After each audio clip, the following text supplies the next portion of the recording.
Bonjour tout le monde et bienvenue dans la forteresse de solitude. Aujourd'hui, le gros morceau de l'actu comics, le Batman Prime dans la version CSA, wraparound du CSA tout simplement, où Urban a accepté de briser de casser la charte graphique pour garder le wraparound des deux côtés, en continuité tout simplement pour que ça fasse un complet.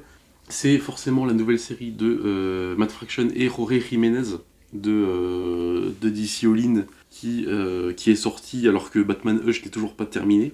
Enfin, en même temps, avec Jim Lee au dessin qui prend les retards monstres, c'est normal.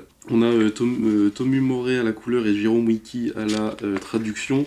On a un giga pavé pour ceux qui n'ont pas suivi la continuité de Batman, parce que, alors pour mon histoire perso, à partir de la fin de Batman Rebirth, j'ai lu aucun numéro de Batman, de la série Batman. J'ai simplement lu du coup Detective Comics Infinite que j'ai là. Hop. Du coup, c'était la série de Mariko Tamaki et Dan Mora, bizarre. Et forcément, ensuite, j'avais enchaîné avec le Batman Nocturne de Ramvé, qui est toujours Detective Comics, et du coup le Batman Ghost of Gotham que je vous ai fait sur la chaîne. Mais voilà, j'ai juste les intégrales Batman Rebirth, mais j'ai absolument pas lu de Batman, de la série Batman. Après Rebirth, donc j'ai pas lu Joker War, j'ai pas lu Infinite, j'ai pas lu le Dark City de Zdarsky, c'était ça, il y avait Joker War, Infinite et Dark City, il me semble. Et du coup, le Batman Prime, maintenant, ça c'est la nouvelle série, parce que ça a été relancé au numéro 1 aux US. Il y avait eu des trucs comme quoi ça pourrait être juste 12 numéros, mais apparemment pas, enfin je sais pas. Mais alors du coup, qu'est-ce que ça vaut? C'est cool, mais c'est pas... Tout le monde dira c'est une dinguerie, c'est une dinguerie. Alors oui, forcément, c'est Roy Jiménez qui dessine, donc les dessins sont très très beaux. Il y a cette page là qui est magnifique, cette pleine page de Roy Jiménez qui est en effet GoPro, où on voit carrément la route en bas. Ça, le dessin, il n'y a pas à dire, c'est magnifique, mais l'histoire, ah oui, c'est vrai, il y a aussi cette double page là d'une Gotham, comme disait Simon de Excalibur, un peu cyberpunk avec des panneaux d'affichage partout. Du coup, l'histoire, on retrouve Batman. On retrouve Batman qui va vivre des aventures. Genre, le premier numéro, il est face à un killer croc qui a l'air différent, etc. Et il va notamment rencontrer cette docteure, la docteure Zeller, qui est, son nom c'est... Par contre, elle a un nom...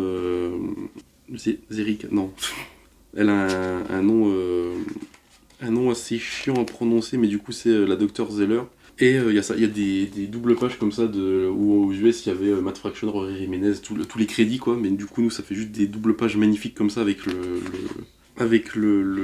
titre de l'issue. On a Vandal Savage qui est commissaire maintenant, puisque Gordon est simple flic. Vous l'avez vu sans doute, on a un hologramme de Alfred, parce que, spoiler, bon ça fait quand même 10 ans maintenant, Alfred est mort dans le run de Tom King. Si vous n'avez pas lu Rebirth, bah tant pis. Donc Batman va affronter des menaces un peu. Donc au début, il va se confronter à Croc, à Killer Croc. Ça fait bizarre de dire juste Croc.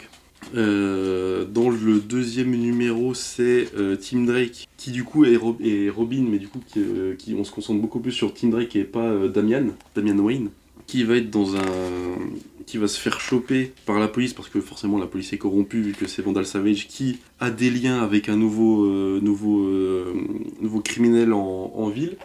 Damian qui va se faire choper par les flics, du coup Batman va venir le secourir, mais ça va mal se passer. Le troisième numéro, c'est justement après cet événement-là, il y a un gamin qui a du coup filmé Batman, mais qui va aussi filmer le maire en train de foutre un batarang sur une preuve, et du coup va accuser à tort Batman, et on va avoir en plus la relation entre lui et du coup je crois que c'est Damian. Il me semble que c'est Damian avec qui il s'entraîne. Et forcément, Bruce Wayne étant Bruce Wayne, il va commencer à développer développer des sentiments accrochés sur la nouvelle la Dr Zeller, qui fait juste son taf. Et on va avoir aussi tout un attirail de gadgets. Genre là, il a une tenue furtive qui lui permet d'être invisible. Il a la Batmobile forcément qui peut contrôler à distance. Il y a vraiment Il y a vraiment ce truc de Batman a plein de gadgets et il utilise tout, etc. Donc on sent vraiment qu'il y a une volonté. Et du coup, ça va nous introduire ce perso-là qui, du coup, le nouveau poisson de la pègre de Gotham qui veut foutre la merde. À noter qu'il se fait appeler le taureau aussi. Ah oui, non, c'est Annika Zeller. Voilà, j'ai un prénom, oui, enfin un prénom un peu atypique quand même. Mais voilà, alors oui, si vous avez jamais lu de Batman, c'est très très cool pour lire. Alors il n'y a aucune remise en contexte, hein, c'est juste on vous balance dans l'histoire et puis ça part. Donc à minima, faut que vous connaissiez quand même juste les Robin, Batman et c'est tout. Parce qu'il n'y a pas de Catwoman, il y a juste les nouveaux persos, le Dr Zeller. On va voir aussi Anarchy, parce que quand je l'ai vu, je me suis dit, ah, c'est un gars, c'est un anarchiste, machin. Non, c'est Anarchy parce il l'appelle Loni. Donc Loni qui est le prénom de Anarchy. On a ça, on a du coup le manoir Wayne qui est a priori la base de cette nouvelle organisation criminelle. À voir ce que ça donne. À noter que le gars il a 7 doigts en tout avec le pouce. Donc c'est. C'est vrai que quand j'ai vu la cover, je me suis dit, attends, il y en a beaucoup là des doigts, qu'est-ce que. Mais apparemment tout va bien. Donc voilà, oui, c'est magnifique au dessin, hein. Je trouve que. Pour moi, c'est un peu la découverte de Rory Jiménez depuis que j'ai lu le Justice League New Justice en paperback et puis ça du coup puis je me suis dit quand même c'est une nouvelle série Batman. Je me suis dit ça fait un moment que j'ai pas lu de la série Batman principale donc autant redonner une chance mais voilà on a tout un épisode où en fait c'est un espèce de rencard entre Bruce Wayne et Annika et la Dr Zeller sauf que ça va mal tourner puis en fait ils vont juste partir en fuite pendant tout le numéro parce qu'il y a une meuf hibou qui veut a priori tuer la Dr Zeller et le dernier épisode c'est juste c'est un peu du setup. En fait, il y a 6 numéros, mais l'histoire se développe, mais il n'y a pas de conclusion. En fait, on sent vraiment que c'est vraiment le début d'un gros truc, potentiellement, qui prendra 2 ou peut-être plus de tomes, mais voilà, sachant que ça se trouve, il doit y avoir le dixième numéro qui est sorti, vu qu'on était au 9, aux US en tout cas. Sachant qu'on a eu une annonce d'un event Bad Seed avec Poison Ivy, alors du coup la cover est dessinée par Rory Jiménez, mais du coup je sais pas si c'est la suite de ça, qui serait potentiellement dans un tome 3 chez Urban, vu que je crois que c'est annoncé pour août ou septembre, un truc comme ça, c'est pour dans longtemps, on est quand même en fin mai. Mais voilà, oui c'est cool, si vous voulez retester Batman et potentiel, en fait c'est vraiment à voir avec le tome 2, parce que là l'histoire se démarre juste. Il n'y a pas de conclusion en soi à la fin du tome, c'est vraiment c'est le début et on est parti. Sachant que du coup j'ai regardé le numéro 7 c'est Rory Jiménez qui dessine, mais après le 8 et 9 c'est Ryan Sook qui remplace Jiménez.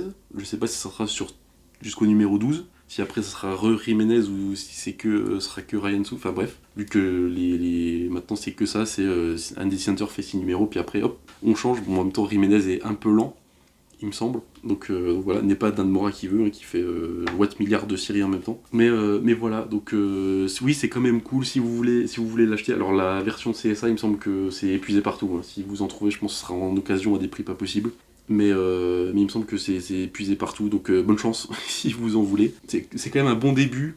Moi je vous dis vraiment, faut attendre le tome 2 pour avoir la confirmation de si c'est vraiment ce que ça prétend être. C'est-à-dire une vraie bonne nouvelle série Batman en tant que tel. Mais voilà, moi je vais quand même, je vais lire le tome 2, hein. Je vais pas rester sur une impression du tome 1 où je suis moyen plus. Je suis en mode ouais c'est cool. De toute façon que le vrai point positif c'est que les numéros passent, enfin les pages passent sans qu'on se rende compte. Genre il y a des moments j'arrive à la fin, je fais ah putain c'est déjà la fin du numéro, ok hop puis j'enchaîne machin. Ça se lit très très bien quand même. Mais ouais, il y a le bout de l'histoire, il commence à pointer son nez vers le numéro 4, numéro 4-5. On voit qu'il y a vraiment un truc avec ce gars qui a 7 doigts et puis tous les organisations mafieuses. Et le maire qui est potentiellement qui est avec complètement. Mais voilà, moi si vous voulez lire, lisez-le, c'est très cool à lire, ça se lit très très vite. Et moi je vous donne rendez-vous forcément pour le tome 2 pour voir où ça va. Et n'oubliez jamais de lire sans concession. Ciao.